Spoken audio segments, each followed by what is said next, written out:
ಬೆಂಗಳೂರು ದಕ್ಷಿಣ ಜಿಲ್ಲೆ ದಲಿತ ಕುಟುಂಬಗಳ ಮೇಲೆ ಅನ್ಯಾಯದ ಆರೋಪ, ರಕ್ಷಣೆಗಾಗಿ 20 ಕುಟುಂಬಗಳ ಮನವಿ.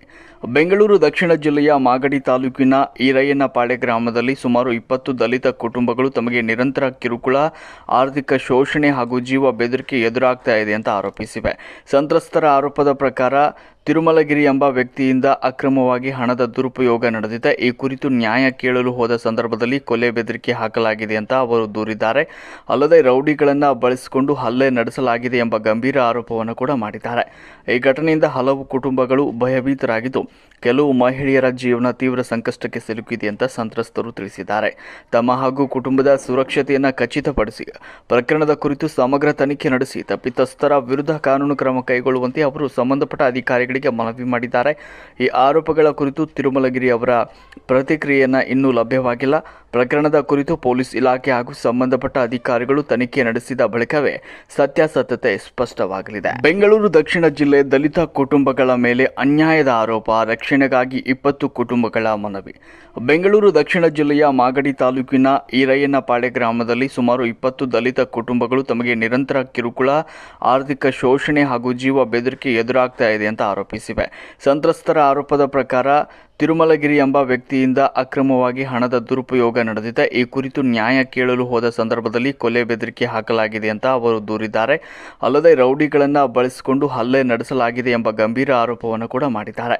ಈ ಘಟನೆಯಿಂದ ಹಲವು ಕುಟುಂಬಗಳು ಭಯಭೀತರಾಗಿದ್ದು, ಕೆಲವು ಮಹಿಳೆಯರ ಜೀವನ ತೀವ್ರ ಸಂಕಷ್ಟಕ್ಕೆ ಸಿಲುಕಿದೆ ಅಂತ ಸಂತ್ರಸ್ತರು ತಿಳಿಸಿದ್ದಾರೆ. ತಮ್ಮ ಹಾಗೂ ಕುಟುಂಬದ ಸುರಕ್ಷತೆಯನ್ನು ಖಚಿತಪಡಿಸಿ ಪ್ರಕರಣದ ಕುರಿತು ಸಮಗ್ರ ತನಿಖೆ ನಡೆಸಿ ತಪ್ಪಿತಸ್ಥರ ವಿರುದ್ಧ ಕಾನೂನು ಕ್ರಮ ಕೈಗೊಳ್ಳುವಂತೆ ಅವರು ಸಂಬಂಧಪಟ್ಟ ಅಧಿಕಾರಿಗಳಿಗೆ ಮನವಿ ಮಾಡಿದ್ದಾರೆ. ಈ ಆರೋಪಗಳ ಕುರಿತು ತಿರುಮಲಗಿರಿ ಅವರ ಪ್ರತಿಕ್ರಿಯೆಯನ್ನು ಇನ್ನೂ ಲಭ್ಯವಾಗಿಲ್ಲ. ಪ್ರಕರಣದ ಕುರಿತು ಪೊಲೀಸ್ ಇಲಾಖೆ ಹಾಗೂ ಸಂಬಂಧಪಟ್ಟ ಅಧಿಕಾರಿಗಳು ತನಿಖೆ ನಡೆಸಿದ ಬಳಿಕವೇ ಸತ್ಯಾಸತ್ಯತೆ ಸ್ಪಷ್ಟವಾಗಲಿದೆ.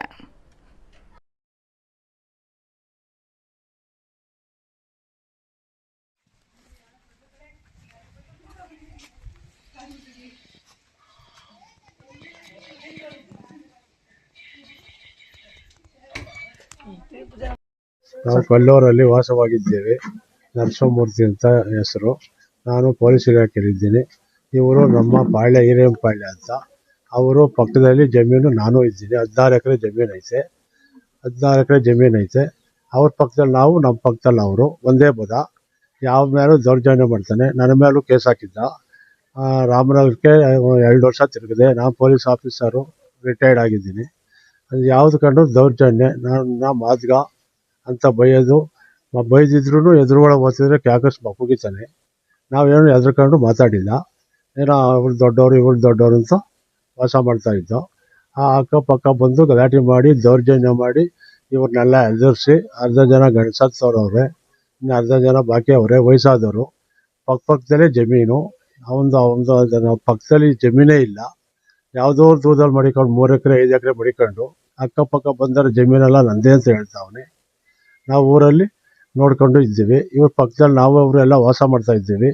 ನನ್ನ ಮೇಲೆ ದೌರ್ಜನ್ಯ ಬಂದು ಕೆಲಸ ತೆಗಿಬೇಕು, ಪೊಲೀಸ್ ಆಫೀಸರ್ ಬಿಡಿಸ್ಬೇಕು ಅಂತ ಬಂದು ಕೇಸ್ ಹಾಕಿದ್ದ. 2 ವರ್ಷ ಕೇಸ್ ನಡೀತು. ಕೇಸು ನನ್ನಂತೆ ಆಯಿತು. ಎಲ್ಲ ದೌರ್ಜನ್ಯ ಮಾಡಿ ಈ ಥರ ಮಾಡ್ತಾವನೆ. ಕೊಲೆ ಬೆದರಿಕೆ ಹಾಕ್ತಾನೆ. ಕಂಡಾಗೆಲ್ಲ ದಾರಿಲಿ ಹೆಂಗಸ್ರು ಮಕ್ಕಳು ಸಿಕ್ಕಿದ್ರೆ ಅವಳು ಮಾಡಿ ಇವಳು ಮಾಡಿ ಅಂತಾನೆ. ಅವನ ತಮ್ಮನ ಮಗ ಒಬ್ಬ ರೋಡಿ ಸೀಟಲ್ಲಿ ಅವನೇ. ಕರ್ಕೊಂಬಂದು ಇಲ್ಲಿ ಯಾರು ಸಿಕ್ಕಿದ್ರು ಅವ್ರನ್ನ ಕೊಲೆ ಮಾಡು ಅಂತ ಹೇಳವನೆ. ದಾರಿಲಿ ಓದ್ತಿದ್ರೆ ನಾವು 1:30 ತಿರುಗಾಡ್ತೀವಿ. ದಾರಿ ಹತ್ರ ಬರ್ತೀವಿ, ಬಾವಿ ಥರ ನೀರು ತಗೊಳ್ತೀವಿ. ಬಂದು ನಾವು ಅಂಗವಿಕಲರು.